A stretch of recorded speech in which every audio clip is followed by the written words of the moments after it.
It was like stepping into a new world and having to learn and make your way every single day.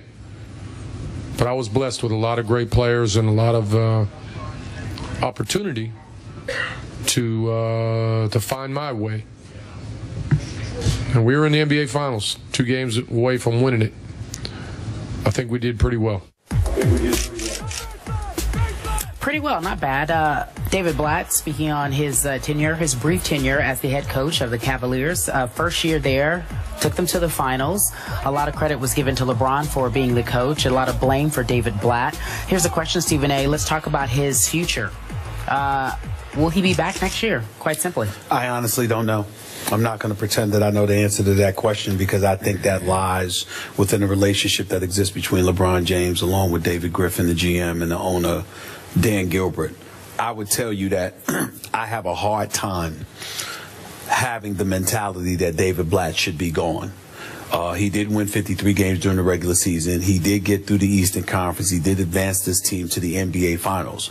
Now, we can debate till the cows come home who's exactly responsible for that as a coach, but he was the head coach on record when this happened. And I think it's disrespectful for people that are not inside to look strictly at his record and his accomplishments or lack thereof and say, he needs to go, period.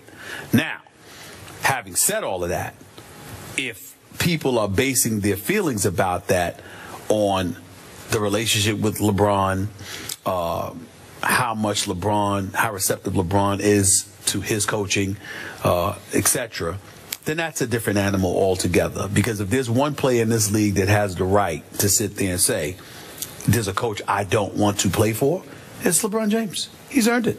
And he knows the game of basketball. And if he has an issue with you, then it's an issue. I will tell you that what has been said to me about David Blatt, who I find to be a very nice man, I know that there are some people who think that he's arrogant or whatever the case may be. Well, look, if you've been in the EuroLeague, you were the EuroLeague Coach of the Year last year, you took the Russian national team to a bronze medal in the Olympics, you've had incredible success over in Europe, and people are acting like you know nothing about basketball because you never coached in this league, I'm sure most of us will come across as arrogant, because at some point in time, we're going to stand up and defend ourselves. If somebody's trying to shred whatever credibility that we have, you didn't coach in the NBA. I mean, it's not like he had a job and flopped. He didn't coach in the NBA before. So for people to say that he can't coach when he's been coaching overseas, he's like, wait a minute, I've done something. So I certainly understand how he can come to his own defense and come across as arrogant in that regard. It's just that at the end of the day, I find him to be a nice man who was a rookie, who made rookie mistakes, that deserves the opportunity to come back and prove himself. But that's just me on the outside looking in. If I'm LeBron, I'm not concerned about any of that. I'm concerned about the fact that next year I'll be entering my 13th season. And does this particular coach give me the best chance to win? And if the answer is no to that question, then LeBron James has every right to sit there and say, we need to move in a different direction because I don't have but so much time. That's the best way I can answer that question. So, gut feeling, just flat out guess. What's your best guess? If I had to guess, I would guess that he'll be gone. And the reason I would guess that he'll be gone is because I'm trying to decipher who's going to stand up and stick out their chest and say, under no circumstances do I want Blatt to leave. Right. Who's going to do that? I don't know of anybody who's going to do that other than David Griffin. And to this city, no disrespect, because I like David Griffin. I think he's done a good job as a general manager. But he don't matter to these people ahead of LeBron James. So it's really all about LeBron James and what LeBron James wants. And what LeBron James is going to have to accept is that whatever happens to David Blatt, it's going to be perceived as being okayed by LeBron James. Whether he stays or goes, there's no way that people are going to believe that it happened against LeBron James' will. Yep. My gut feeling, David Blatt will not be back next year. Just observing it mostly from TV, I found body language of this team tune this man out for the most part. Huddles between quarters. Yes. we saw some last halftime night. video Yeah. of JR, but JR tunes out everybody. Yeah, doesn't he? but- yeah, But It he's looked- JR. with all due respect, Yeah. JR's got a lot of nerve. He needs to be better about that. Those cameras were rolling, and he looked completely detached Okay. and disinterested. And his game is not good enough for him to be acting like that. I'm with you on that, and maybe that's the way he would treat Phil Jackson or something. You know, his mind just goes off somewhere else. But to me, David Blatt, in all of his media interviews, in his between quarters interviews, he always came off as a little defensive, just unimpressive, like he wasn't really in control. He's always fighting the current, you know, like he feels like he has to fight back, like he has to defend himself, when in fact you're coaching a team that's pretty good here. And he didn't seem in command of it. He didn't seem confident in his role. Like even last night, he's saying, well, I had to try to figure it out on the fly. I think he went along for the greatest ride any first-year coach could ever go on, thanks to the king. I will say this. I have not asked LeBron James this question myself because he's too damn insulated for me to ask him a valid question. I mean, good Lord have mercy. It's like the Berlin Wall, for crying out loud. Wait, are you complaining about well, in that regard, yeah, because I mean, there are some questions that I think LeBron needs to answer when it comes to the future of the Cavaliers that I have yet to have heard asked.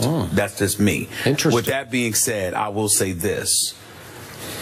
I spoke to one particular member of the Cavaliers organization that said something to me less than 2 weeks ago.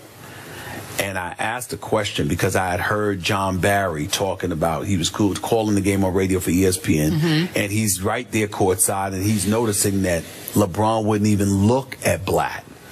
And so I asked somebody, what's up with that? And their exact words to me, LeBron is class personified, man. LeBron ain't trying to hurt nobody. LeBron knows a man's got a family and he's got a career and all of that other stuff. It's just very, very difficult to support somebody who doesn't have a clue. That's what they said. Now, they said that. LeBron did not say that. They said that. But nevertheless, that's the feeling you get from time to time watching Blatt when he communicates with these players.